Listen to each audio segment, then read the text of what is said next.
Good evening, everyone. We're going to get things started.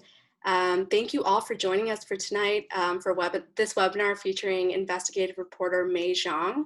My name is Joy Mukherjee. I work with the Pulitzer Center. If you haven't already, please type your name in the chat box. If you're an educator, share what grade or subject you teach. Let's begin by welcoming our panelists. I'm actually going to let them introduce themselves.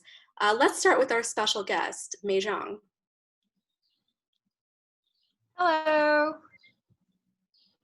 Hi.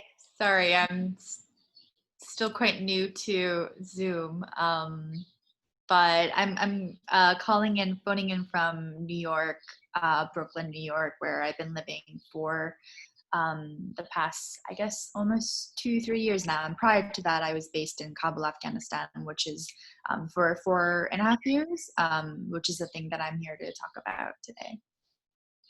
Great, thank you so much, May. We are also here with Krishna Kulkarni. Krishna, would you like to introduce yourself?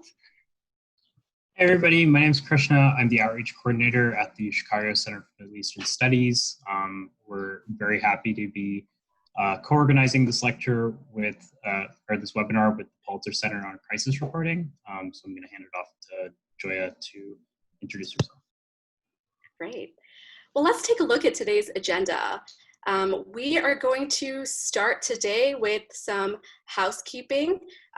We are going to go over Zoom features as well as our webinar goals. We're also going to be introducing the Pulitzer Center as well as the Center for Middle Eastern Studies at the University of Chicago. Then we're going to go straight into our presentation with Mei Jeong, followed by a Q&A. We are going to answer as many of the submitted questions as we can within that 15-minute portion. And we encourage you to submit your questions throughout the presentation. And I'm going to explain to you how you can do that in the next slide. Then we'll spend some time brainstorming how educators can bring Mei's reporting into their classrooms, at which time I'll be asking all of you to bring your expertise as educators and your experiences with your students to the conversation. And then finally, Krishna and I are going to close up this webinar by reviewing some resources and programs from our organizations, as well as upcoming events. And then when the webinar closes, a survey is going to pop up. We encourage you to complete that survey because it's going to help us develop programming in the future. Let's go over some of these Zoom features, although I know many of you are very familiar with Zoom as a platform.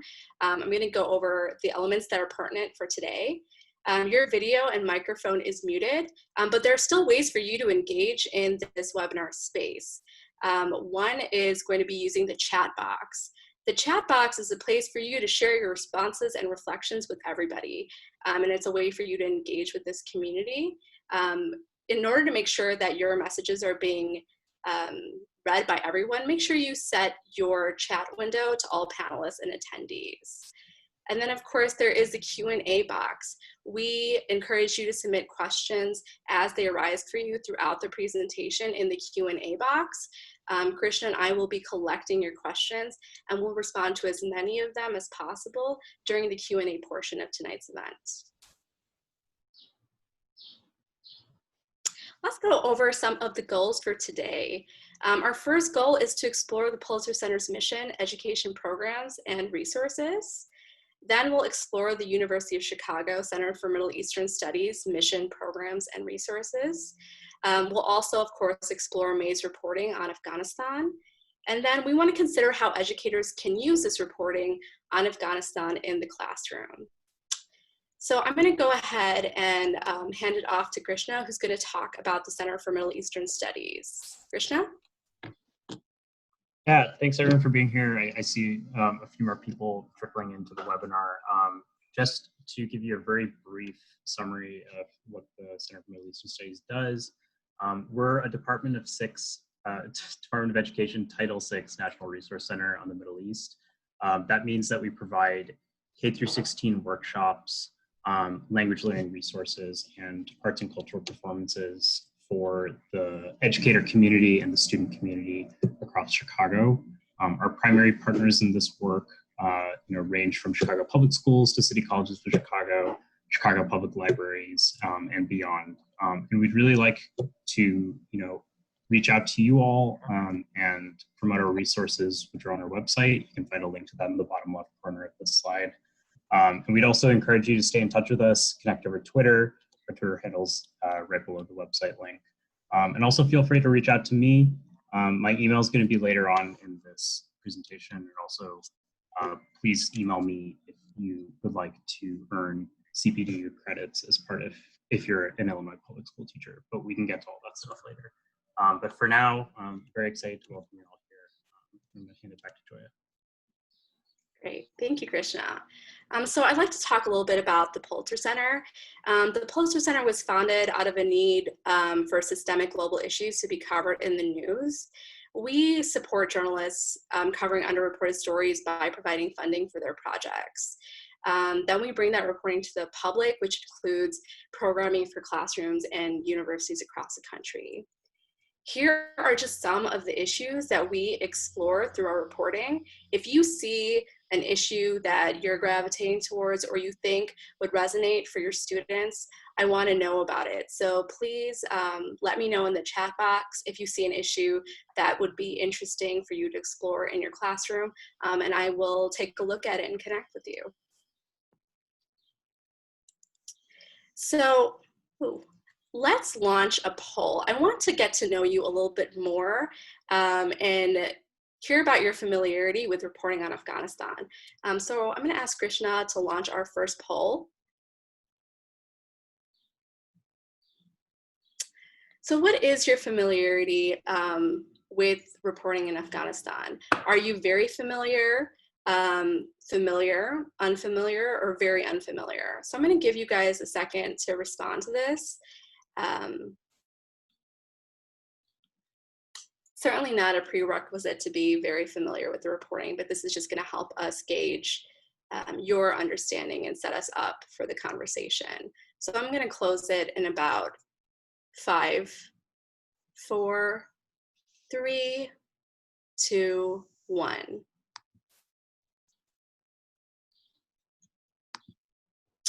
All right, so can everybody see my poll results here?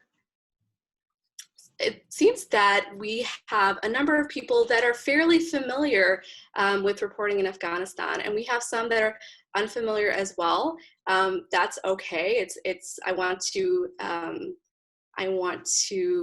make you feel comfortable here. This is not necessarily a prerequisite to get the most out of this particular webinar. So thank you so much for sharing.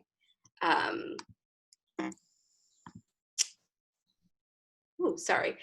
So as we go through our presentation, I want you to consider the following. What questions do you have about maize reporting and process? What might students need to know to better understand this reporting? And how might this reporting support your students and curricula this year? So we're going to come back to these questions in our Q&A portion as well as our education portion, but this is just a way for you to reflect on your students throughout the presentation. So without further ado, I want to reintroduce May. First, I want to read her bio. May Jeong is an award-winning magazine writer and investigative reporter. She is best known for her months-long investigation into the MSF hospital bombing in Kunduz, Afghanistan for The Intercept. This won her the 2017 South Asian Journalists Association's Daniel Pearl Award for Outstanding Report on South Asia, as well as the Prix Bayot Calvados Award for War Correspondence in the Young Reporter category. Her reporting for The Intercept, New York Times, London Review of Books, Harper's, Financial Times, and in these times has won the Society of Business Editors and Writers Award, the One World Media New Voice Award, and has been shortlisted for the Canadian Online Publishing Awards in the Best Investigative Article category, the Kurt Schork Awards, and the Livingston Awards. So I'm going to stop sharing my screen so we can focus on May. Thank you so much for joining us. Thank you for having me. Of course. I know that Jay had mentioned that something that might be helpful is for me to start by talking a little bit about how I got into reporting generally and also Afghanistan specifically. And I think, I mean, it's sort of easy to explain, I think, small decisions I've decided, like why did you, I don't know, order that type of taco, not this other taco, or, you know, why did you go left, not right? But I think when it comes to bigger decisions, it's at times harder to articulate why. And I've obviously, since, you know, moving away from Kabul, I've been doing some like post-factor reasoning. And I think there were some sort of very practical elements, like, for example, I graduated after the previous financial crisis, and I quickly realized that there were going to be the kinds of jobs I would want. And even if I did get them, then I would have to, you know, work on the metro desk and then like hope that they send me abroad, and maybe that will take 10 years. And so all these calculations sort of led me to believe that what I needed to do was just go somewhere and start freelancing. And part of the reason that I chose Afghanistan, obviously, was that I sort of came of age after the so-called war on terror. That's sort of when I first started reading newspapers, and that kind of in turn dictated what kind of programs I applied for at college. And then, you know, the connections I made at university with, you know, professors and, you know, my peers kind of led me to be intensely interested in our involvement in the war there.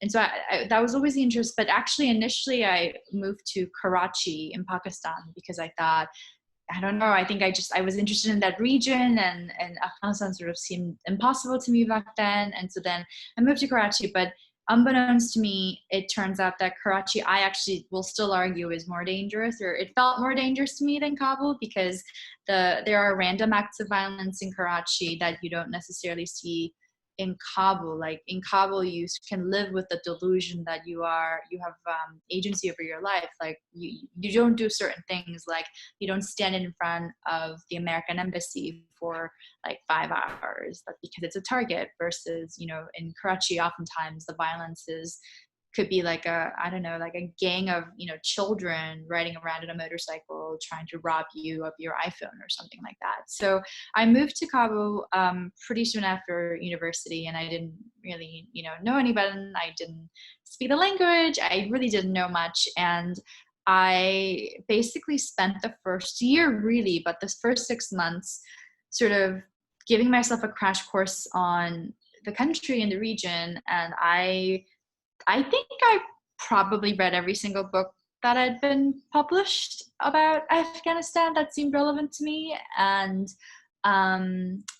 yeah, and then I think I just sort of did a good job of making good Afghan friends who then sort of ended up I spoke with one of them yesterday. I speak with my former fixture still on a daily basis. But yeah, I think I benefited quite a bit from the relationships that I built there. And I think that helped me understand the country more in ways that maybe would be difficult to if you were flying in, flying out. A lot of the foreign correspondents, not all of them, but quite a few of them, because of the nature, in the way that newsrooms are structured, they would come in for a year or two, and then they would be posted elsewhere. And I think I benefited from the fact that I was working for myself. And so I wasn't being called back to Rome or called back to Washington. I was able to sort of, stay in one place for a while. So yeah, that was how I began. And yeah, I ended up covering many issues, some of which Pulitzer Center has very generously funded and supported. I did a piece on a big project on peace talks, which obviously has been in the news quite a bit in the past couple months. Talks are back up, and there was a lot of worry when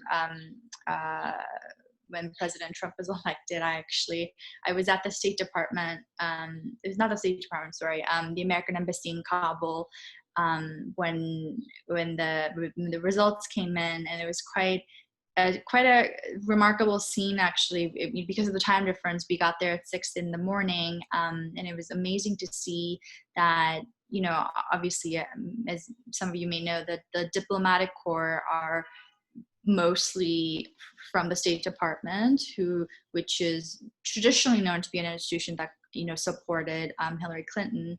And so you walk into the American Embassy in Kabul on election day, and you saw piñatas up in the shape of Donald Trump, and obviously they had assumed that he was going to lose, and it was kind of remarkable to stay there and sort of watch the day unfold. But anyway, so yeah, I did that. I did a lot of work on women's rights, which obviously is it's been an enduring interest of mine, and sadly something that continues to demand reporting on.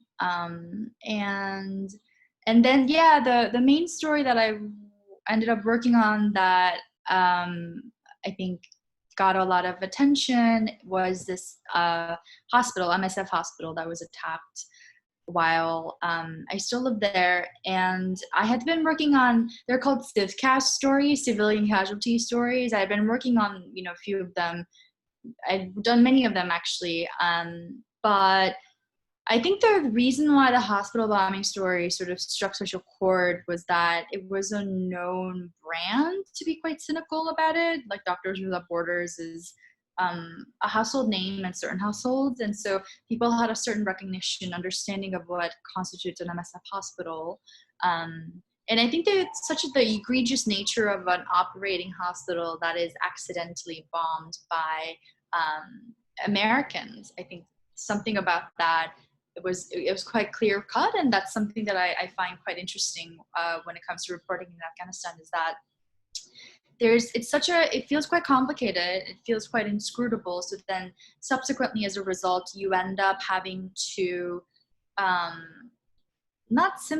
think that there's a desire to simplify, but also I think there's a need for sort of very, very clear storylines involving characters who seem very sort of clear cut. Like oftentimes, the demands of storytelling means that you end up sort of looking for like villains or the perfect victim, and the perfect victim thing is something I think about quite a bit. I wrote a story about a drone strike that went hard. I mean, drone strikes are obviously quite contentious, but even for the standards of the American military, it went badly. And what ended up happening was that the drone struck a truck that was, driving through in rural Afghanistan, carrying an entire, whole extended family.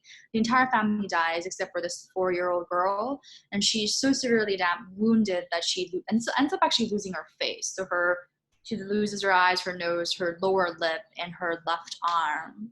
And I did a story about that, and in 2017 now. But what was quite surprising to me was that I had unconsciously, in some ways, perhaps sort of chosen to write about her because a 4-year-old girl is sort of unassailably a blameless victim.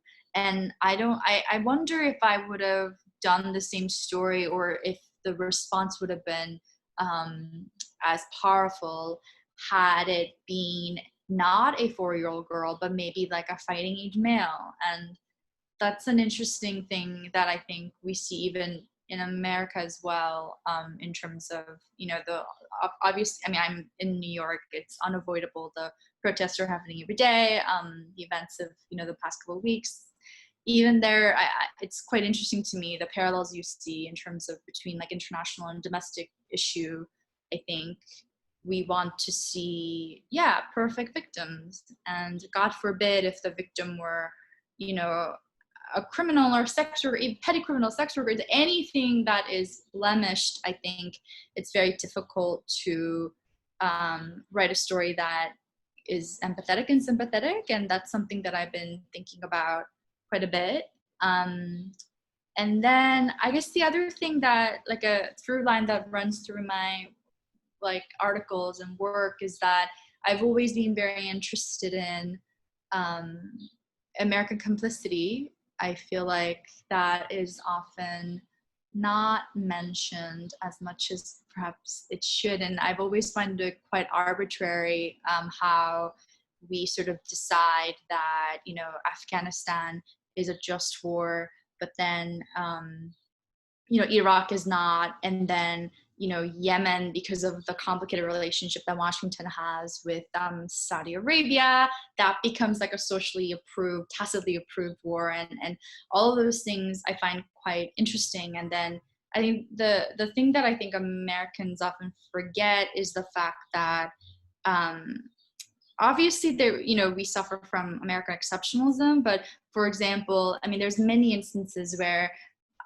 when I was living in Kabul, one time I was at a dinner party and we were talking about, I think someone mentioned the war, and then an Afghan at the table wanted to know, like, what war are you referring to? Are you talking about the Civil War, or are you talking about the war with Russia, or are you talking about this most recent NATO war? And I think it's often very easy for us to think that the history begins, with 9/11, but actually, of course, the country existed long before 9/11, and maybe will exist long after our republic comes to an end, which always feels kind of like a potentiality these days. But anyways, so this sort of, I think oftentimes when foreign reporters tell stories, it's through a foreigner's eyes, right? And so then we're centering ourselves in telling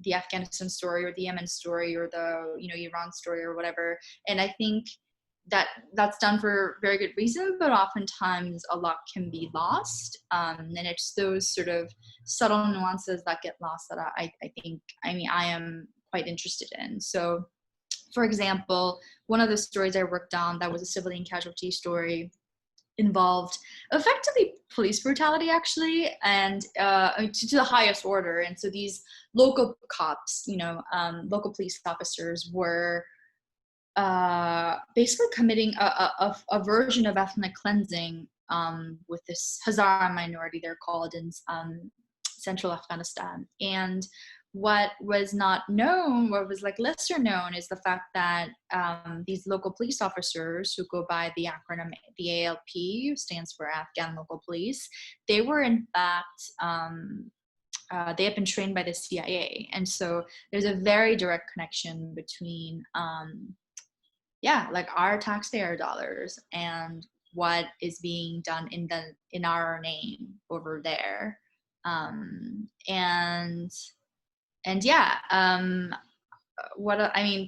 There was another instance, this is a better known instance, but I'm sure many of you guys will have heard of this Time magazine cover that was in the early aughts, and it was a woman without a nose, and the whole article, and I think the title was something like, what happens when we leave?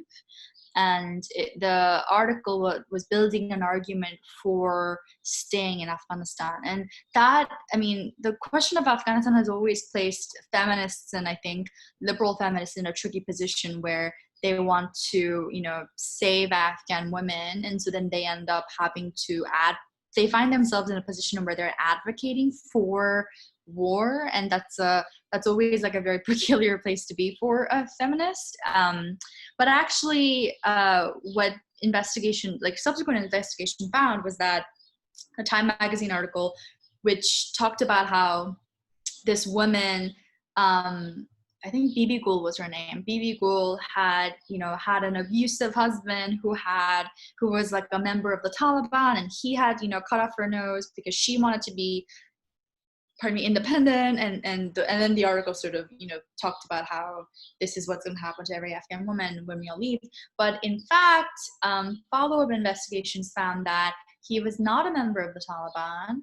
He was, in fact, a member, I think, of the ALP, the local police, this sort of corrupt unit of the police that I'm mentioning. And so then, then it complicates this sort of idea of, Taliban bad, ALP good. If we stay, that's good. If we leave, that's bad. And I think it's very difficult because of the fact that life is complicated, far away lives feel even more complicated. And so the desire is great to want to sort of enter into this like binary world where we're categorizing people. But I think if you just take a second to read something with a little bit more of a critical eye, and I think it also helps greatly to, not just read, the New York Times, the Times, Newsweek, what are the means, just do like a little bit more research. I think it doesn't take much to realize that there's always more than meets the eye. And if you start reading, I guess now I'm talking about like how to read the news, but so after, moving away from Afghanistan, my job has become a sort of a, get an assignment, work on something. And luckily, because I'm a magazine writer, I do get months and months and months, sometimes over a year, to work on something. So that does help, but still the job is to sort of identify a thing and then trying to learn as much as I can about it. And I find that just kind of randomly, arbitrarily speaking, I find that once I've spoken to like the 50th person, I'm not saying you should do this yourself because this is not your job, but I find that like once I've spoken to the 50th person on an issue, I start getting a sense of like what I don't know. And I know that like we don't have time to do that, but I think like that sense of sort of being an omnivorous newsreader will help. It has to. It ought to help you. And yeah, I mean, the first 6 months I mentioned when I first moved to Afghanistan, where I just felt paralyzed with like ignorance, I actually am glad that I took that time to read and just listen to people when they spoke, because I almost feel like those were like my foundational years. Like everything I sort of did afterwards, I felt like I was always drawing from those 6 months of reading. So for example, there's an incredible book called An Enemy Recreated. It's an academic book. It's quite dry, so it's not really for like public consumption much, but it was an important book because it was the first book to really articulate the difference between the Taliban and Al-Qaeda, which was not something that had been done before. And now we have a pretty clear sense of how those two organizations are different. But if you remember, like in the early days of the war, there was a lot of confusion about what anything was. And so Taliban and Al-Qaeda became lumped together, which in many ways contributed to the invasion that followed. And for example, like, that was like quite a tedious book that was written by, published by like an academic publisher. No offense to academic publishing. And I drew from that book quite a bit. And I don't think I would have had that extra layer of understanding with like complicated materials had I just sort of dove in and hadn't had time to read like all the recommended readings or whatever. So yeah, I guess like it's not always a bad thing if you're an extremely slow adapter to things. But yeah, I don't know if there's anything else I should cover, or maybe Q&A. What would you recommend? I would love for you to talk a little bit about your experience covering the hospital bombing. Would you be able to share that with us? Yeah, absolutely. Happy to. Oh gosh, yeah, that was a wild event. I had a friend who worked at MSF. I was in Kabul. I couldn't believe my eyes. I intellectually understand, and I have subsequently there's been more, actually very tragically after this bombing, there has been more hospital bombings, specifically MSF hospital bombings like around the world, but which is like such a clear, blatant violation of international law. But anyway, so that happened. And then what I noticed was that among the press corps, the Journal, Times, the Post, everyone was covering in the immediate aftermath of the bombing. Everyone was covering it quite intensely. And so then due to that pressure, the military decided to launch its own internal investigation, which is not always satisfactory, or I should say seldom satisfactory. And so then they launched this internal investigation, and they just didn't refuse to release its findings. And so that sort of went on for a while. And I remember through another contact, I heard that their sort of unofficial strategy was that they would sort of let this drag out and then hope that everyone forgets about it effectively. And so they had one, I don't know if you guys know this, and it was actually a reference, pardon me, in the West Wing, and it's very true, which is that the Friday prior to Thanksgiving, there's always some like press conference where they just like dump a lot of information knowing that no one's paying attention. And so during one of those turkey dumps, they had mentioned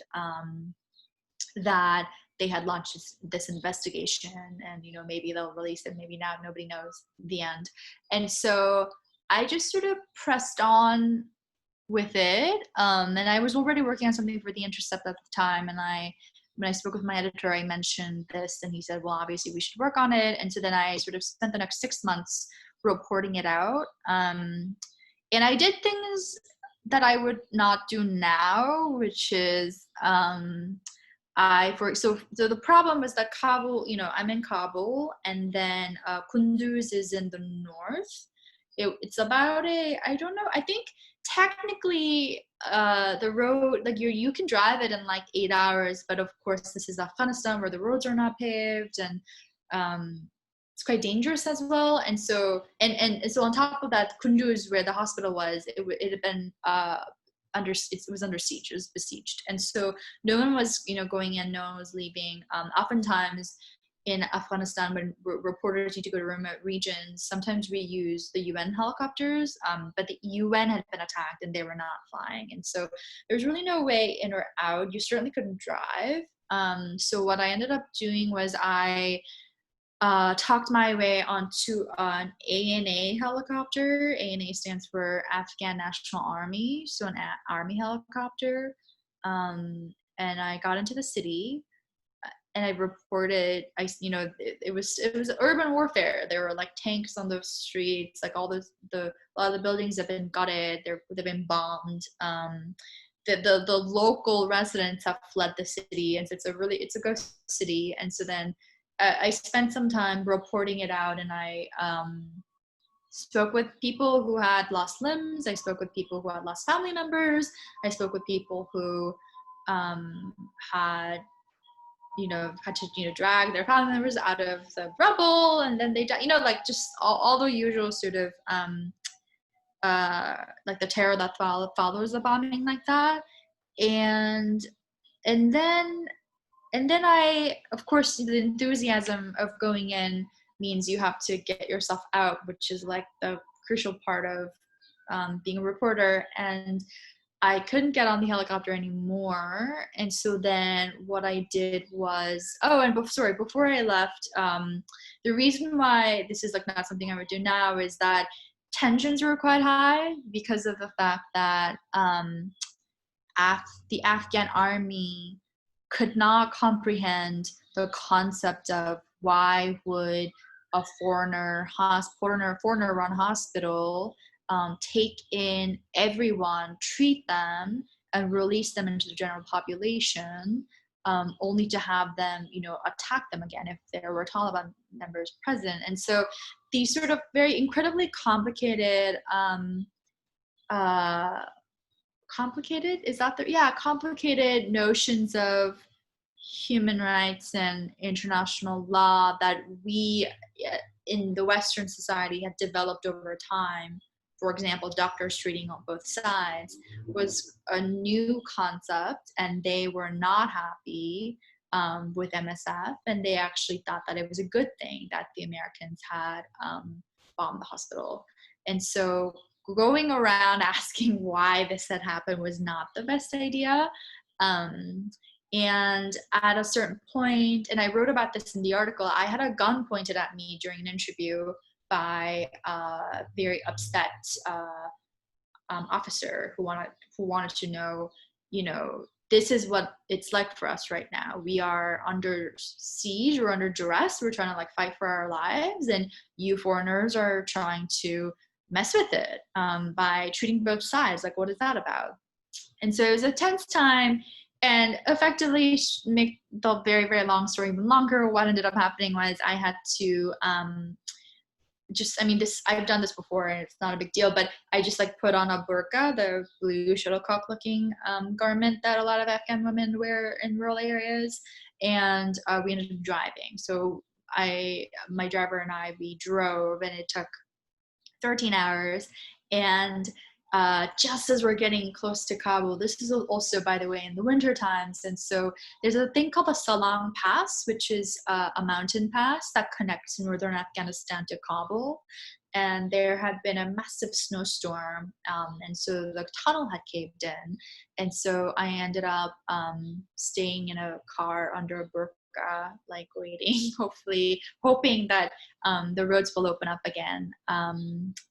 And yeah, and then I got back, and I did the story. It did very well. And then, I mean, one very small victory was that the Americans really ended up releasing this internal investigation, I think like a couple of days after, or sorry, maybe it was like weeks after, or yeah, but that felt like a real, what's the word?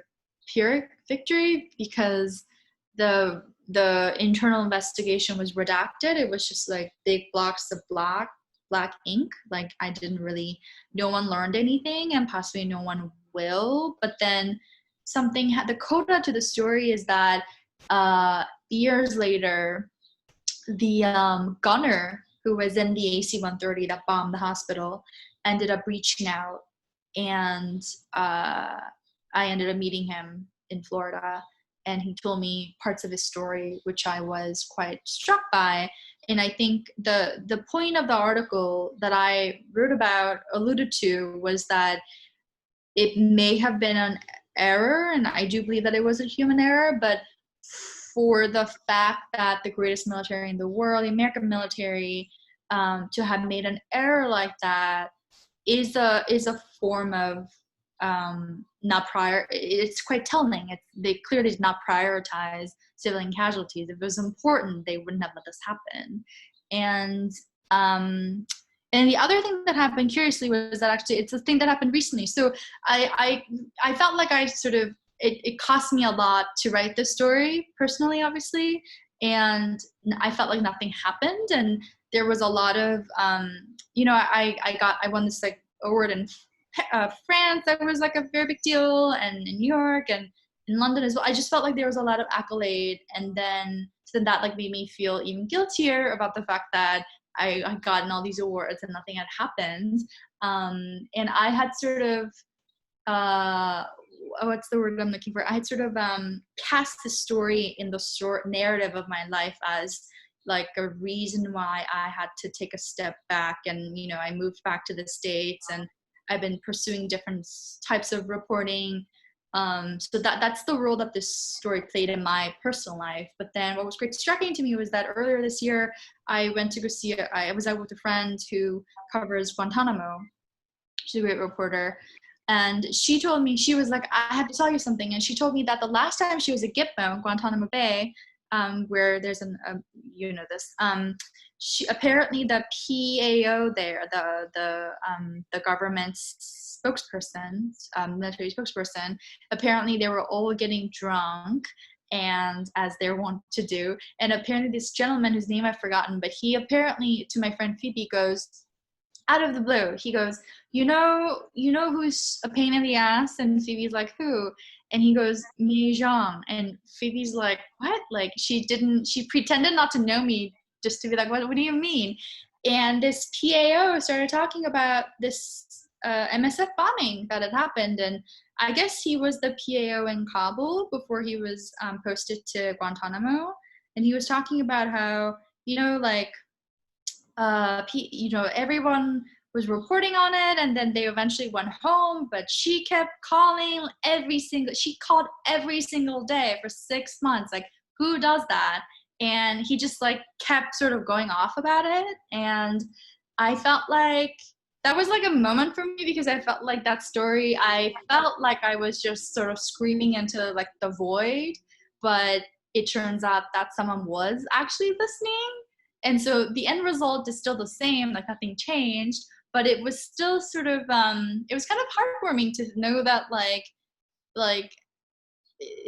people were like listening, and I was being heard. So yeah, that is the story about the MSF hospital. Thank you so much for sharing, May. We're going to switch gears. We have a question about peace talks. So this question is from Gloria Hueso. I hope I'm saying your name correctly. Could you tell us about current peace talks? Yeah, for sure. It's kind of hard to know if anything is like, has been settled or not, but these what is remarkable to note is that I think it was Hillary Clinton actually famously, I forget what year that would have been, I guess, yeah, like 5, 6, 7 years ago now. The like dominant American government line was that, we don't negotiate with terrorists. The problem with having if you do any like conflict theory, like, that having like a staunch stance like that is not helpful. And if you look at the history of like insurgent movements in like across time and space, like, even the Sicilian mafia, for example, they were eventually brought into electoral politics. I'm pretty sure they have a party, and there's like an elected member that maybe formerly was a member of the mafia or whatever. Anyway, so this idea of having Taliban be part of the government seemed so inconceivable, and because of the fact that it seemed so inconceivable, we effectively ended up doing everything else but I think what has been remarkable for me to see is that, like, in my lifetime, it's gone from we don't negotiate with terrorists to let's find like a negotiated settlement that is like desirable to everyone. And so that's what's been kind of amazing to me. And then this project that I worked on with the Pulitzer Center, we published an article with Harper's Magazine. And what I learned, what I was sort of the most sort of impressed by working on that story was that we have sort of institutions and governments and these sort of bureaucracies that are meant to advance things like peace talks, but actually what is also an integral part of getting to peace sometimes are personalities over institutions, especially in a country like Afghanistan where the relationship is everything. I mean, that is, I'm now understanding, is true anywhere in the world, but nowhere is it more true than in a country like Afghanistan, where institutions are quite new and as a result not trusted, also because it's often co-opted. And so, you often see, for example, I'm forgetting all the names, but like a Taliban official is more ready to meet with and believe like an old Afghan hand who was maybe like a third political secretary in the 70s and became an academic, and then maybe, went back to work at the State Department, like someone who has been an Afghan hand for a very long time versus someone who is like the official sort of bearer of, the American foreign policy, like, an ambassador or something like that. And so because of that sort of cultural difference, although I often hesitate to use that phrase, I think as a result of these sort of different, varying past experiences, maybe we made errors in the beginning about, what could work and what couldn't work. Great, thank you for that answer. We have a couple minutes to answer one more question. This question is from Janae Shuffles. Hope I'm saying your name correctly. If I'm not, you can yell at me in the chat box. I don't mind.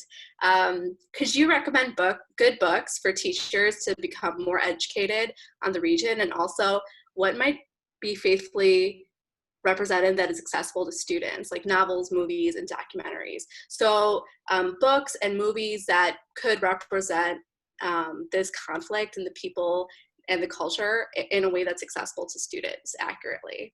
Oh, yeah, these are great questions. I used to have a long list that I would send to people. Maybe I can dig it up for later, but a documentary that I really love that I think is exceptional is an Adam Curtis documentary on Afghanistan. I don't know what it's called, but I'm like looking. It's called Bitter Lake. bitter. Like it's exceptional. It's a documentary. And what Adam Curtis did was he realized that, oh, the BBC has archives from Afghanistan dating back to like the beginning of time. Why don't I just watch all of them and then make it into a documentary? And he did that. And the genius of him is that he often has like a thesis that is quite unconventional, but he builds like an extremely tight argument around it. And so I would recommend that hugely. And then in terms of books, there are so many books on Afghanistan. Most of them are bad. But I quite like, there's a book called Underground Girls of Kabul, written by a Nordic reporter whose name I'm forgetting, which is also very bad. Just looking at Jenny Nordberg is the name. It's a very good book. I recommend that. It's about these is it Bachapush? It's about I think it's Bachapush. It's about like young girls who dress up as boys. Why might that be? And the answers are quite complicated, and yet remarkably simple. Sometimes it's the simple fact that it's just more advantageous to be a man in Afghanistan, and so then there is a huge incentive for girls to want to stay as boys as long as they possibly can, tomboys. And then of course there's the instant, modern classic, No Good Men Among the Living by a reporter named Anand Gopal, who it's just a fantastic book, and I recommend that very much. And Anand's working on a book on Syria, which will be good as well. And he does these sort of, I guess the tradition, it's called like narrative nonfiction, which is, I suppose, what I am working on as well. This sort of, writing about real people's lives and real events with novelistic detail. So those are some, but I used to have a long list I used to send to people, so maybe I can dig that up. But yeah, there's a lot of good stuff out there. Great, thank you. I know we said that was it, but this question is so good, so let's answer it in a minute. This question is from Dallin. Can you talk about how you made contacts when you first arrived in Afghanistan? Contacts with yes. How did you make contacts for your stories? Yeah, I mean, it's like anywhere. I mean, I think we build it up in our heads that actually it's like any other place. So like if you're moving to Dallas and you don't know anyone in Dallas, like what do? You start thinking about like, who do I know in Texas? And then maybe you have a friend in Austin who actually has a cousin in Dallas. Like that's how you get connected. And so it was exactly the same. Sometimes you could like read an article, read a book, you get a name and you Google the name, maybe there's like a contact information online, but obviously because it's Afghanistan, nothing is like on Google.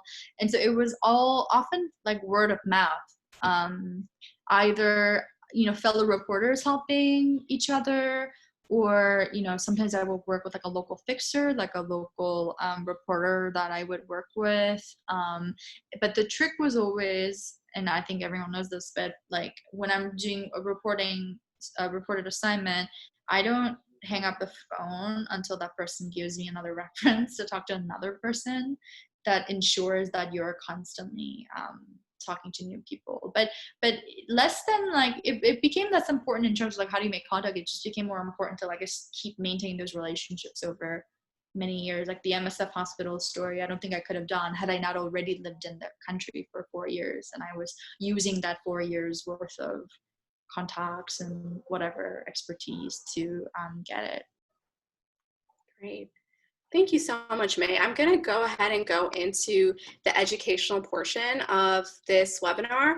I hope that you can stick around and help us out and share your expertise. Let's go back to our presentation. All right. So in this slide, what I've done is I have delineated or extracted some themes that are present in much of May's reporting. So what I'm thinking that we can do is we can review these themes and then go over the central questions listed here.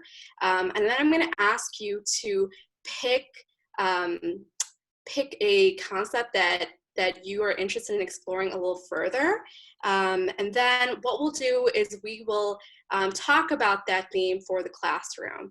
So I'm sensing that we might go a little bit past 7 o'clock.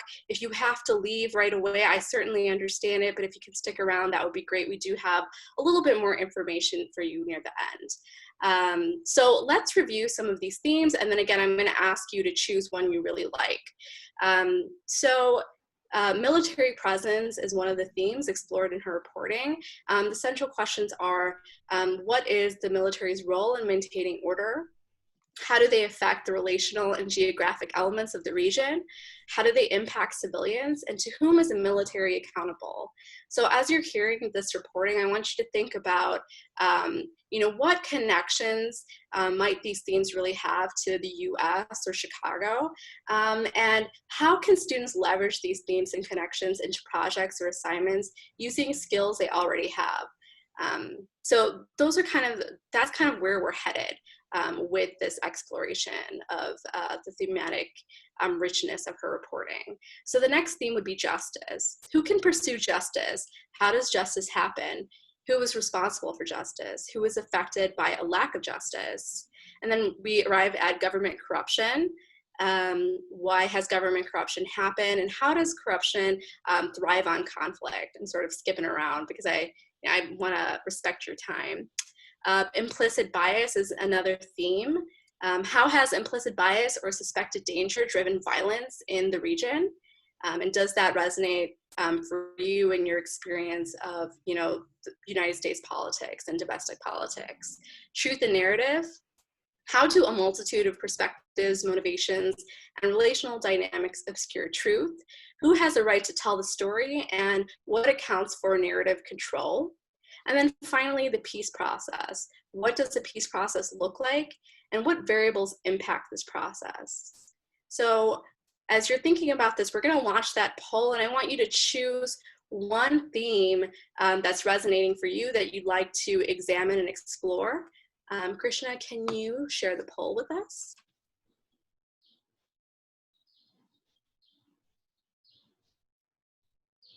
So I'm wondering, oh, here we go. Great. So go ahead and choose a topic that you're most interested in, and we will examine that together. I would sing for you, but my voice is not the best. I'm gonna give you guys another 10 seconds.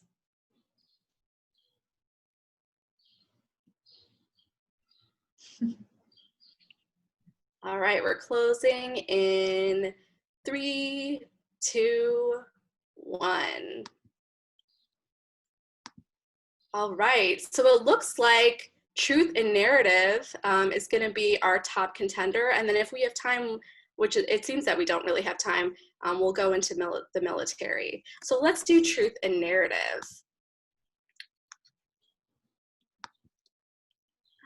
What I'm going to do is I'm going to share a Word document that we can use together. So here is the theme for the reporting. So we're really thinking about, the elusivity of facts. Is that the word that I'm thinking of? And, what is true and what's not true, and who has narrative control. What are your thoughts here? Are there domestic connections to this? What domestic connections can you think of?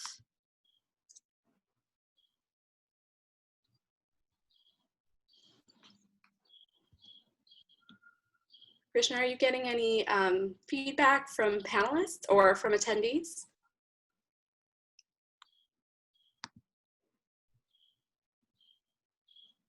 We have one message in the chat.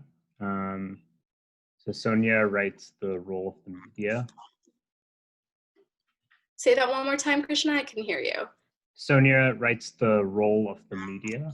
And if people have more comments, please feel free to leave them in the chat.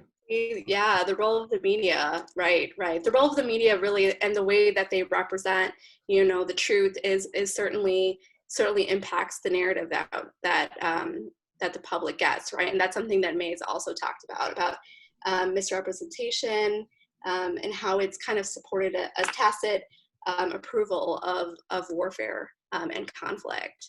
Any other connections with truth and narrative? Or maybe ideas on how we can leverage it in the classroom?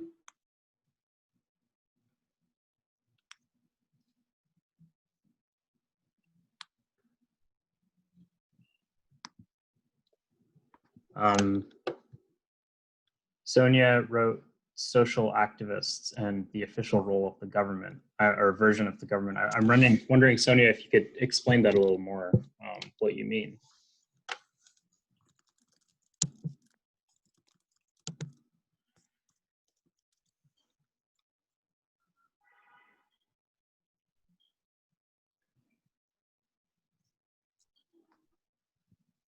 I give her a moment to type. Yeah, no problem. Gloria writes the revision of past events. That's a good one, past events. These are all really good.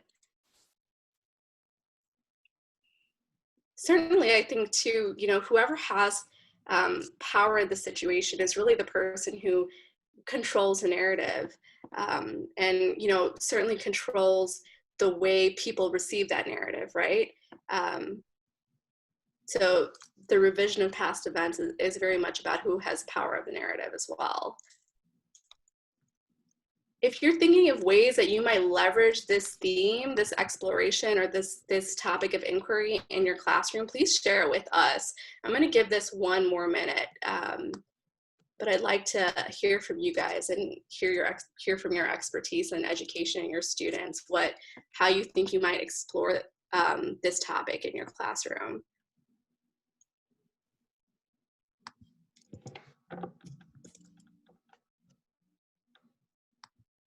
And I would also just say, while Afghanistan might feel far away as a topic for your students, the kinds of topics that you're bringing up as connections to US and Chicago are really relevant in their environments. So, I would really encourage you to think about projects that involve things like policing forces, like social media and the narratives that proliferate online, when you're considering projects that can actually be relevant to your students' day-to-day lives, and perhaps motivate them to kind of really build their own connections between the situation in Afghanistan or in any other conflict zone and the situation they faced here in Chicago.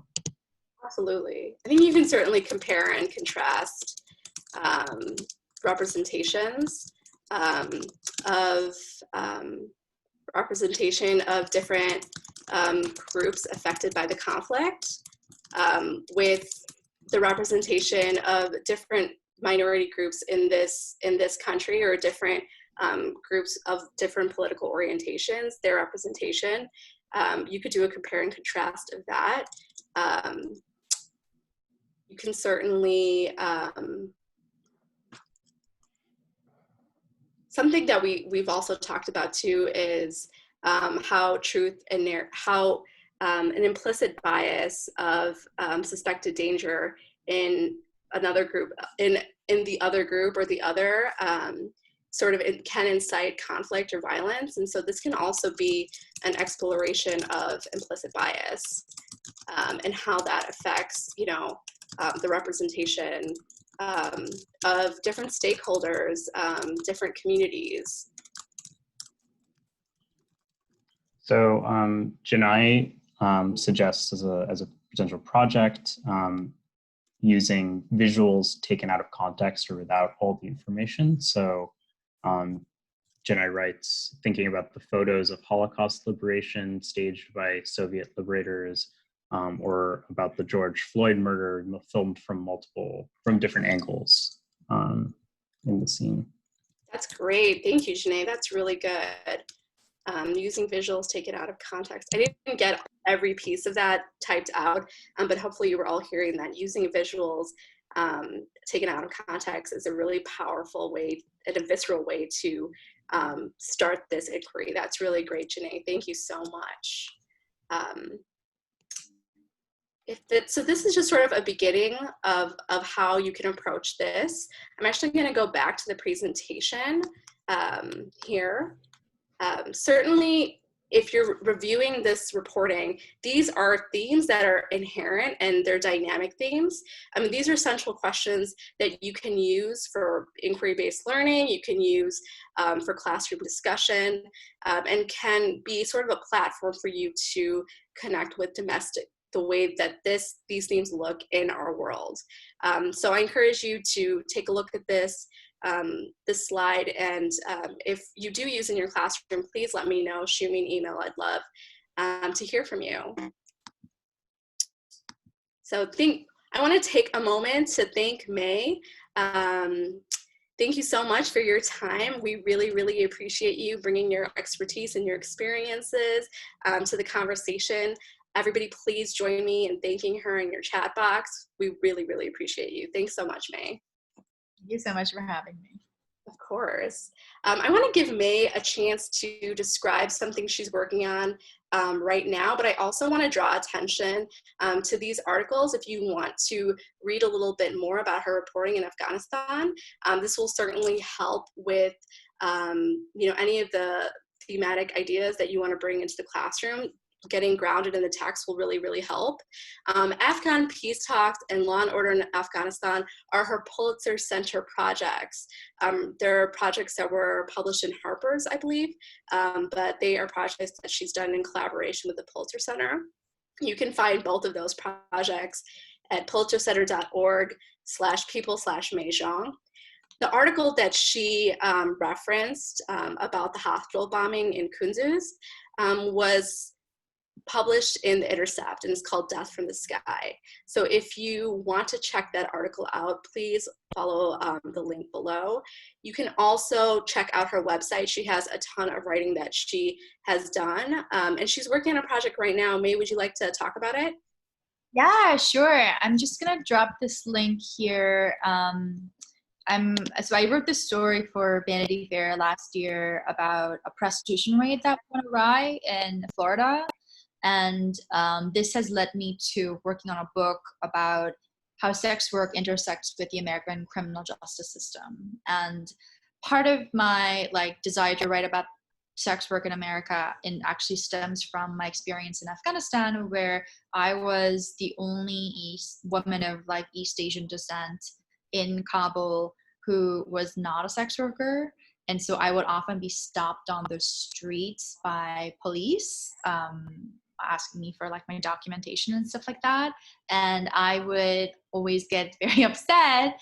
And then since then, I have been thinking a lot about why was I so upset about that? And I'm trying to sort of examine my own prejudicial feeling with this book project. So the project is building on this article I wrote. And yeah, that's it. Great, thank you so much, May, for sharing with us. Before we conclude our webinar, I'd like to describe a couple of resources, programs, and opportunities that the Pulitzer offers and the Center for Middle Eastern Studies offers. The Pulitzer Center is committed to providing programming and resources to educators and students. We offer thousands of articles, photos, and videos on underreported issues. Of course, we have a ton of instructional plans and student contests. We arrange virtual journalist visits. So if you want to have a journalist like May in your classroom, we can arrange that for you and your students. And also we offer many workshops for students and teachers. You can find out more information at pulitzercenter.org/education.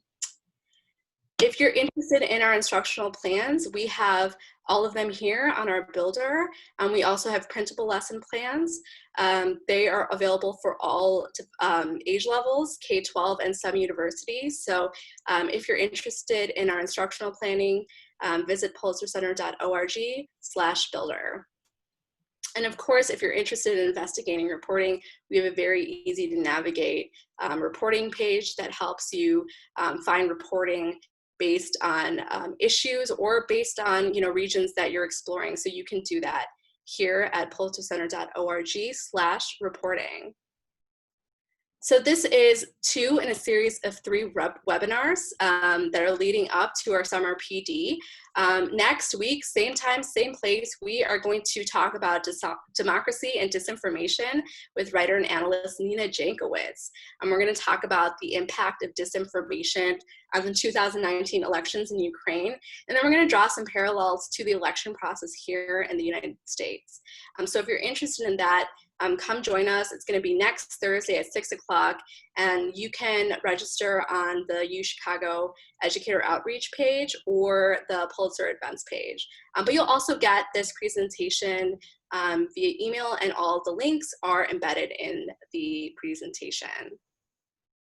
And as a final plug, we are always here to collaborate with educators. I, in particular, am based in Chicago, and I'm really interested in engaging with you and working with you. I am especially looking to partner with a group of educators this summer going into the next year who are interested in exploring one of 2 issues, the effects of climate change on our fresh water supply, as well as educators who are interested in examining race in America. If you are that educator, or you know an educator who's either passionate about climate change or race dynamics, please email me. I'd love to partner with you and consider what we can do together. So my email is jmukherjee@pulitcercenter.org. And now I'm going to hand it over to Krishna. Thanks, Joya.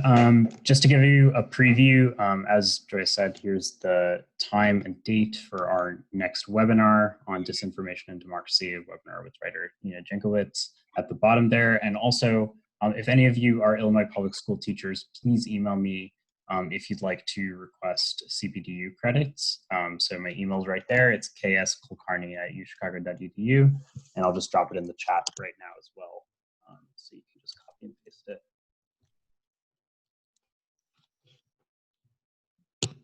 Okay. Joya, I think there's one more slide, right? Oh, great. Thank you. And also, I'd like to preview our Summer Institute for Educators, which is going to be focusing on teaching global health after COVID-19, obviously a very relevant topic nowadays. And you can register on UChicago Educator Outreach's website, which is, the link is below in yellow as well. I think there's one other slide. No. Oh, and lastly, please stay in touch with CMES. We're here to provide resources and information on the Middle East. So you can either email me, or you can sign up for our listserv, and the link is right there, as well as follow us on Twitter and visit our website. We have a number of resources for educators and for just general public who are interested in learning more about the Middle East, learning Middle Eastern languages, and perhaps even getting involved in Middle East related careers. So thank you all very much for being here. I know we're over time. So Joya, unless there's anything else, I feel like we can wrap up. Thank you so much, everyone. Have a wonderful evening.